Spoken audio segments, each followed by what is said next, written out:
আপনি অনেক সমস্যায় পড়ে গেছেন, সেটি সমাধানের জন্য কোনো পথ খুঁজে পাচ্ছেন না। এক পর্যায়ে আপনার সমস্যা সমাধানের জন্য সবকিছু চেঞ্জ করে ফেলতে চাইছেন। যদি এরকম কিছু আপনার সাথে ঘটে থাকে, তাহলে আমি একটি গল্প বলি, অবশ্যই সেটা থেকে আপনার সমাধান খুঁজে পাবেন। একবার এক রাজা চোখের সমস্যা নিয়ে খুব সমস্যায় ছিলেন। তাই রাজা অনেক জায়গার চেষ্টা করেন, কিন্তু কোনোভাবেই চোখ ভালো করতে পারছেন না।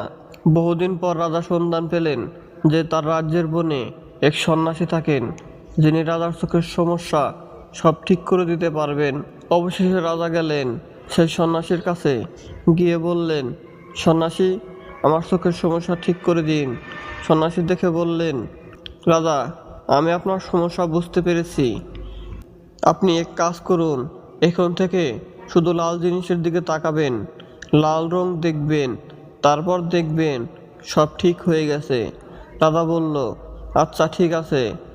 রাজার রাজ্যে ফিরে গিয়ে তার রাজপ্রাসাদ পুরোটা এবং সব কিছু লাল রং করে ফেলল। কিছুদিন পর আস্তে আস্তে রাজার চোখ ভালো হতে লাগলো।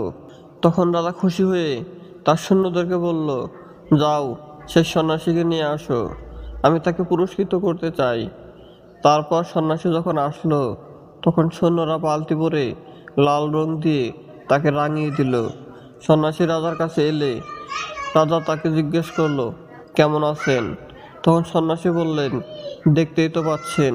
তিনি রাগান্বিত স্বরে বললেন, রাজা, আপনি আমাকে লাল রং দিয়ে রাঙিয়ে দিতে বললেন কেন?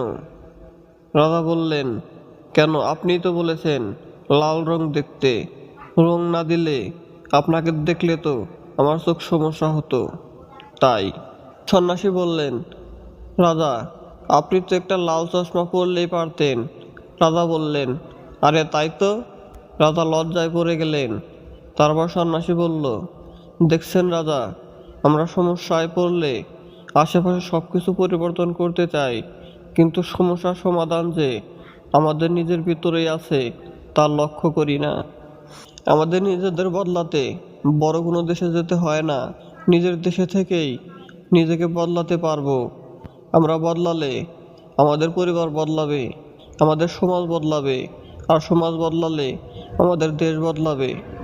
এই গল্পটি থেকে আমরা কি শিখতে পারলাম, তা হলো আমরা নিজেদের অনেক সমস্যাগুলো চাইলে নিজেদের মধ্যে সামান্য পরিবর্তন এনে প্রতিকার করতে পারি। ধন্যবাদ সবাইকে।